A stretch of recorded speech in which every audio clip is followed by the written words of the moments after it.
I would highly recommend, along with segmentation, using that ABC testing, not only speaking to your donors in a message of where they are in their journey, but how they want to receive that information as well. Welcome to the EverTrue Innovators podcast, where we meet the innovative voices behind the ideas moving fundraising forward.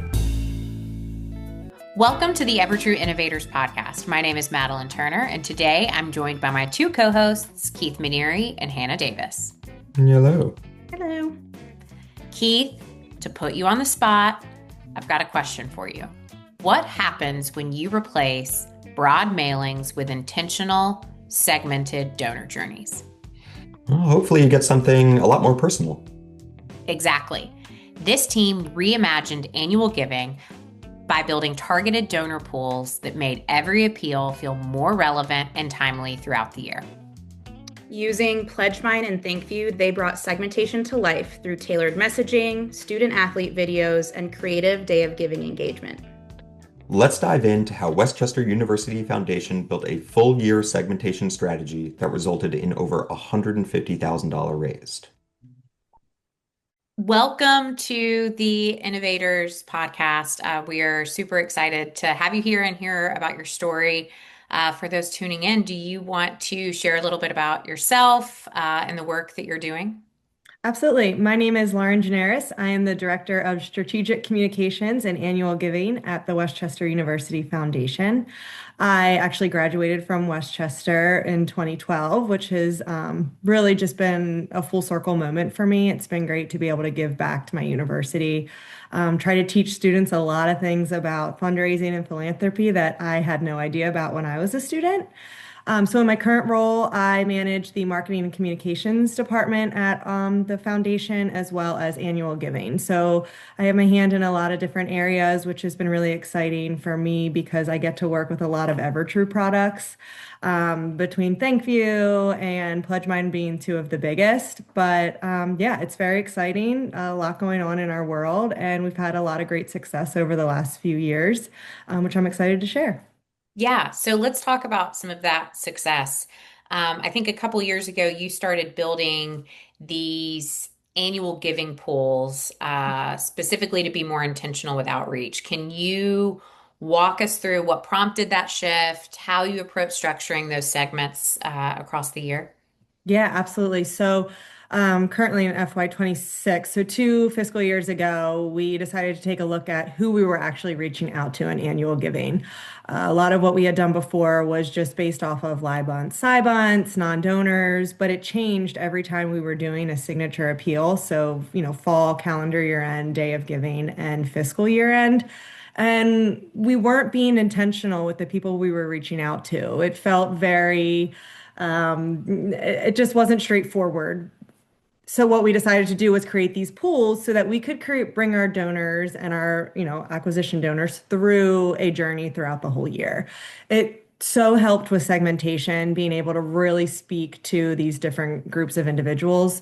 So we started 2 years ago working with advancement services on what our data looked like.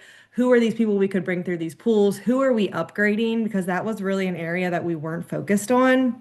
We were focused on getting people to come back, but there was really no strategy around upgrading those donors. We weren't using giving societies appropriately. So we needed a lot of help there. We learned a lot in that first year. Our appeals jumped significantly. We did a second ask that year for the first time, which feels crazy. But our fiscal year end appeal had a second ask, and it was the most successful segment of the fiscal year end appeal. Typically, our fiscal year end is always one of our lower fundraising appeals throughout the year, but that second ask was huge. So I think it just kind of gave us confidence to, one, keep asking our donors for more, which is, I think, an area we kind of have gotten stuck in at Westchester University Foundation in annual giving. Knowing that we have the confidence to ask for an extra $250 gift, especially if they haven't made a gift since the fall. So that was super helpful. We learned a lot. And then this past fiscal year, about a year ago, actually, we retweaked our annual giving pools again. based off of what we learned from the year before, we created a couple more and we used donor search in creating the acquisition segments for those pools. So we have two acquisition segments this year, where in the past we only had one. And we were able to dive a little bit deeper into our leadership annual giving, I'm going to call it. We don't have a specific program for it right now. We're working on it, but we were able to tailor some of those pools to really reach out to the people who could give, the 1,000 plus, the 5,000 plus. And it again showed to be super successful, specifically with our signature appeals and our day of giving.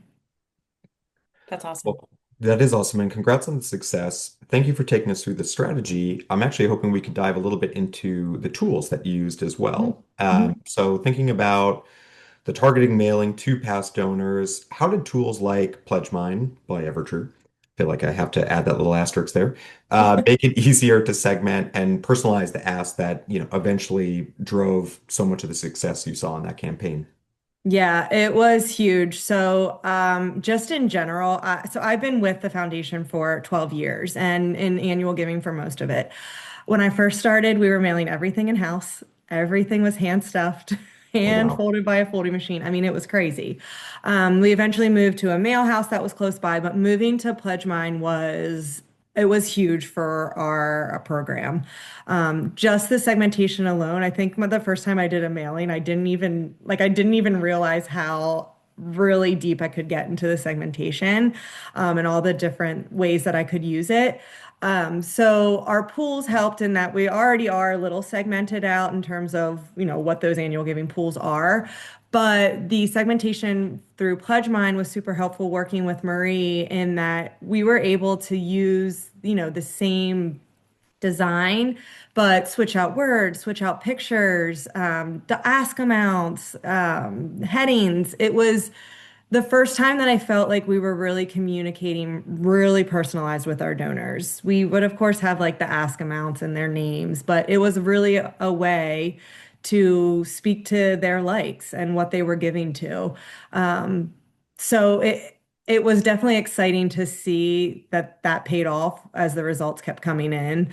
The higher donations, the more donations, especially our side bunts last year, we hit like I think it was 12%, which were typically around 8. So getting some of those donors back, I think it just gave all of our appeals a higher, like they looked nicer. They came off as a higher level. We looked like we had, our act together, that we were a professional organization and doing good with donor money. So it was really, really beneficial to our program. You use another platform you mentioned in the EverTrue family. It's our video platform, ThankView.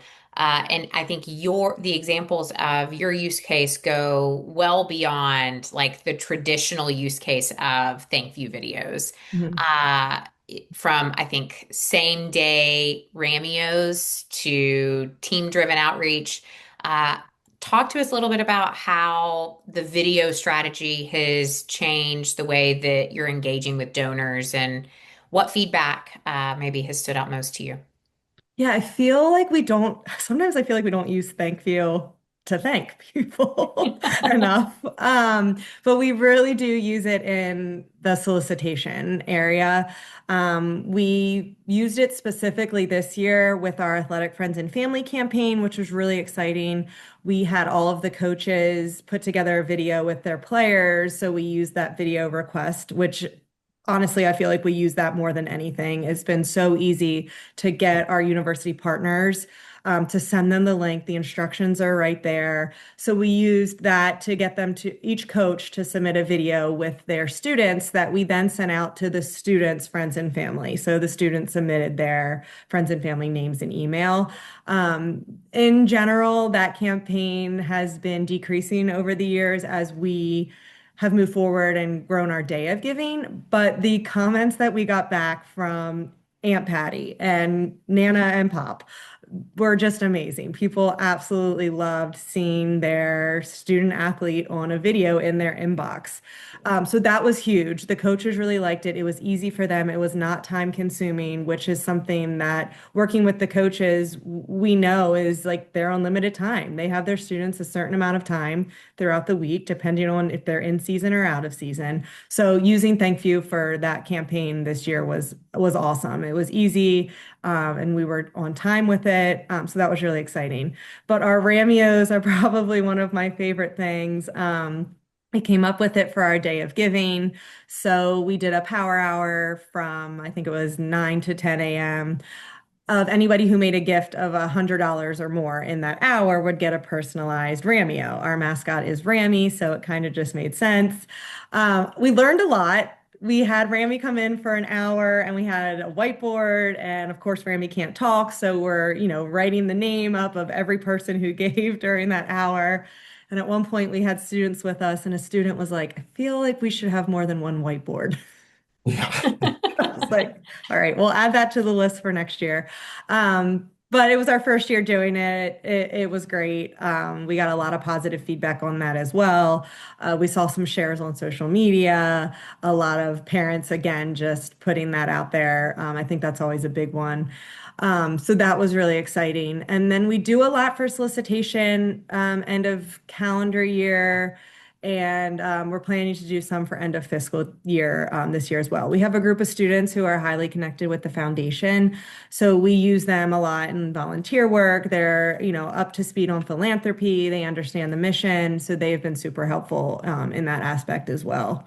And then we use it for deans to send thank yous to their leadership donors in their college. Well, I'm very glad to hear you using the video request feature of Thank You. It's something I would say even the internal team here at EverTrue uses it to collect videos to wish people happy birthday. It's a Yeah. very, very useful tool. It's so easy. It just makes putting it out there and also I feel like there's so much talent, maybe that people don't even realize from their students or staff, and being able to just kind of cast that net out there to see the videos that come back in can be really, really exciting. So I'm glad you're using that. Yeah. I'd love to dive into one big piece of advice. So there's a lot of learnings that we have discussed already, and get a second whiteboard, maybe a third whiteboard. I don't know Yeah. for Rami. And I certainly know how that feels with a mascot that doesn't talk, because Uni the unicorn also is a static mask and doesn't actually say any words, needs an interpreter for them. Um, Besides the whiteboard learning, is there any major piece of advice for another team that is looking to strengthen their annual giving strategy using segmentation the way that you've done it? Yeah, with the segmentation, that has been great. Like I said, we've been able to really speak to our donors where they're at in their donor journey. Along with that, we've done a lot of ABC testing, which has been really helpful to us. And it's something that now that we kind of have the segmentation down, we've been able to really put some focus on. What we learned from our ABC testing was that our donors respond really well to the Ugly Betty mailings, the ones that are simple to the point, not a lot of paper in there. So we use that frequently, and it's saved us budget dollars for sure. And we just know that our donors respond. So I would highly recommend, along with segmentation, using that ABC testing, not only speaking to your donors in a message of where they are in their journey, but how they want to receive that information as well. Has been really, really exciting. And then don't be afraid to try new things with your donor segmentation. Switched up a couple years ago, our calendar year end appeal, and it's really just a card. It has a very, very soft ask in it, and it, of course, comes with a pledge card, but it performs beautifully. The first year, I think, brought in $80,000 more than the year before it. Oh. So trying new things, speaking to your donors differently, and that ABC testing has been great.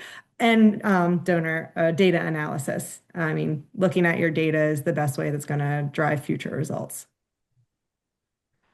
Some great advice. Um, well, first of all, it's not first of all. We've had that. We're going to cut that part right there. Lauren, I just wanted to say congratulations. Congratulations on your success. Congratulations on being an EverTrue innovator. Congratulations on being an inspiration for everyone who's going to be listening and is looking to implement more forms of segmentation in order to better speak to their constituents, to better solicit and to better thank as well. So thank you so much for joining us today. Thank you so much for having me. This has been great.